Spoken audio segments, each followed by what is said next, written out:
रमज़ानुल मुबारक की आमद है और अफ्तार के टाइम पर अगर आपको ये क्रिस्पी क्रंची और मज़ेदार से स्नैक्स मिल जाएं तो यकीन करें आज के आगे आपको समोसा, पकोड़ा और कचौड़ी भी फेल नज़र आएंगे, क्योंकि ये बनते ही इतने जायकेदार हैं। बिस्मिल्लाहिर्रहमानिर्रहीम। अस्सलामु अलैकुम। खुश रहें, आबाद रहें, जहाँ भी रहें हैप्पी रहें और हेल्दी रहें। तो मैं हूँ फ़ाइज़ा और वेलकम करती हूँ आपको चटपटे पकवान में। इस माह रमज़ान में इंशाल्लाह आपको बजट में रहते हुए ऐसी रेसिपीज़ दूंगी जिन्हें बनाकर आप फ्रीज़ भी कर सकते हैं। तो आज की रेसिपी बहुत ही बजट फ्रेंडली है और बनाकर आप एक हफ़्ते के लिए फ्रीज़ कर सकते हैं। तो करना आपको ये है कि रेसिपी को एंड तक देखना है।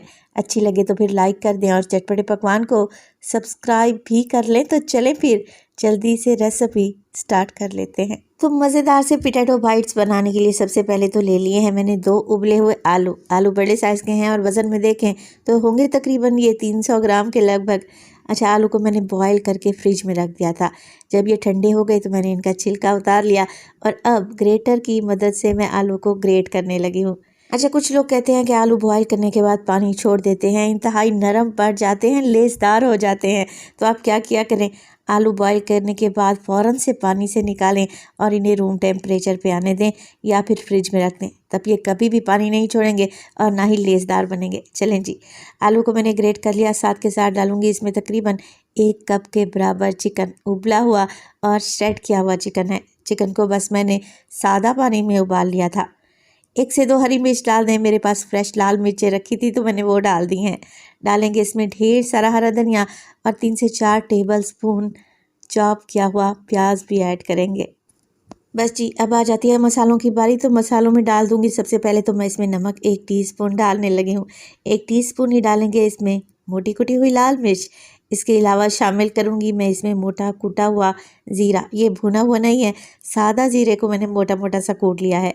1 टीस्पून डालने लगी हूँ मैं चाट मसाला, हाफ़ टीस्पून काली मिर्च का पाउडर और तकरीबन 1/4 टीस्पून के करीब पिसा हुआ गरम मसाला भी ऐड करेंगे। तो Ramzan special super tasty super easy potato bytes में बस यही कुछ ही ऐड होगा और ये चीज़ें तो हर घर में मौजूद ही रहती हैं और ये इतनी कोई मज़े की फीलिंग बनकर तैयार होती है कि आप इससे समोसे बना सकते हैं, रोल में भर सकते हैं, सैंडविच पर लगा सकते हैं, इवन आप इससे पराठे भी बना सकते हैं।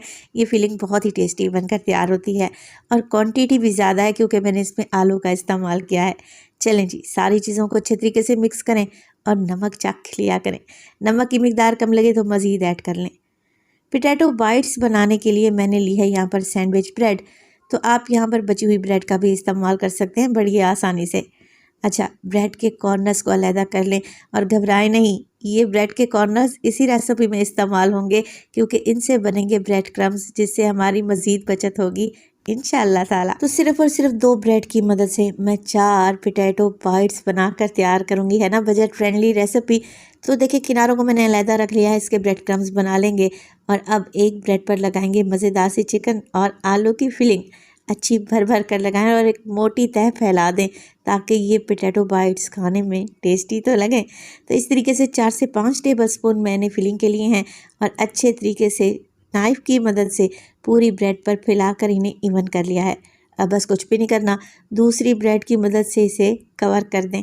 और इसी स्टेज पर अगर तो रेसिपी आप लोगों को ज़रा सी भी अच्छी लग रही हो, रेसिपी को लाइक कर दिया करें और चटपटे पकवान को सब्सक्राइब भी कर लें। आप सब लोगों का बेहद शुक्रिया। तो अब यहाँ पर ब्रेड की हमने कटिंग करनी है। वैसे तो आप ब्रेड को कोई भी शेप दे सकते हैं, ट्रायंगल बना सकते हैं, स्टिक्स बना सकते हैं ब्रेड की। मैं क्या करूँगी, ब्रेड के 4 हिस्से कर लूँगी बराबर साइज़ के, तो ये ब्रेड बाइट्स बन जाएंगी और इतनी कोई ज़बरदस्त बनेगी ना, लुक भी अच्छी आएगी और खाने में भी टेस्टी रहेंगी। तो माशाल्लाह से आप ज़रा चेक करें, अच्छे तरीके से फिलिंग सेट हो चुकी है और मज़ेदार से पोटैटो बाइट्स तैयार हैं। और इसी तरीके से सारे ही आप लोगों ने ब्रेड स्लाइसेस तैयार कर लेने हैं। थोड़ी सी ब्रेड से ये ढेर सारे तैयार हो जाएंगे। अब हमने बनानी है इसकी मज़ेदार सी कोटिंग। तो कोटिंग के लिए मैं इस्तेमाल कर रही हूँ 1 कप के बराबर मैदा। मैदे की रिप्लेसमेंट में वैसे तो आप अंडे भी ले सकते हैं, मगर क्योंकि अंडे ज़रा महंगे हैं तो मैं मैदे से काम चला लूँगी। मैंने आपको बताया ना कि मैं आपसे बजट फ्रेंडली रेसिपीज़ शेयर करूँगी इंशाअल्लाह ताला। तो बस मैदे में कुछ भी ऐड नहीं करना, पानी डालें और अच्छे तरीके से मैदे को घोल लें, ना बहुत ज़्यादा पतला और ना ही बहुत ज़्यादा गाढ़ा। अभी मैं आपको इसकी कंसिस्टेंसी भी चेक करवा देती हूँ। तो मैदे की सारी गुठलियाँ ख़त्म कर ली हैं। अब इसे तो रख दें एक साइड पर और ब्रेड क्रम्स को देख लेते हैं। अच्छा, ये वही ब्रेड क्रम्स हैं जो ब्रेड के किनारे मैंने लैदा किए थे ना, इन्हें डालें किसी मिक्सी जार में और ब्रेड क्रम्स बनाकर तैयार कर लें। थोड़े से मैंने इसमें येलो ब्रेड क्रम्स भी ऐड किए हैं। चलें जी, अब एक एक पोटैटो बाइट उठाएंगे। पहले मैदे के घोल में अच्छे तरीके से डिप करेंगे और फिर ब्रेड क्रम्ब से कोट कर लेंगे। अच्छा, जैसे कि मैंने आपको बताया, आप इन्हें फ्रीज़ कर सकते हैं तकरीबन 1 हफ़्ते के लिए, क्योंकि आलू से बनी हुई कोई भी स्नैक्स हो, आप इन्हें ज़्यादा देर तक फ्रीज़ ना करें। ज़्यादा से ज़्यादा 1 हफ़्ते के लिए फ्रीज़ कर सकते हैं, क्योंकि आलू पानी छोड़ देते हैं। तो यहाँ पर ब्रेड क्रम्स में मैं अच्छे तरीके से ब्रेड बाइट्स को कवर कर लूँगी चारों तरफ से। और ये देखें जी, माशाल्लाह से बेहतरीन से पोटैटो बाइट्स तैयार हैं और इसी स्टेज पर आप इन्हें फ्रीज़ कर सकते हैं। अच्छा, बहुत सारी बहनों के कमेंट आते हैं कि फ़्रीज़ तो हम कर लेंगे मगर फ्राई कैसे करें? तो बस कुछ भी नहीं करना, फ्रीज़र से डायरेक्ट ही ये स्नैक्स निकालें और गरम ऑयल में फ्राई कर लें। इन्हें रखने की ज़रूरत नहीं है।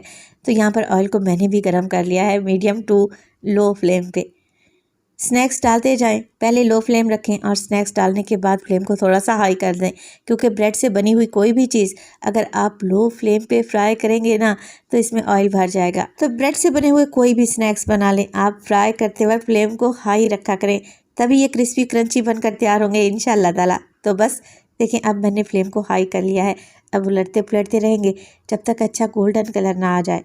तो यहाँ पर आप देख रहे हैं ऑयल के बबल्स से आपको अंदाज़ा हो रहा है कि फ्लेम बहुत ज़्यादा भी हाई नहीं है, इतना कि जब स्नैक्स डालेंगे जल भुन ही जाएं। बेहतरीन सा गोल्डन कलर आना चाहिए। तो सब्र रखते हुए रेसिपी को बनाया करें, तभी तो परफेक्ट चीज़ें बनकर तैयार होंगी।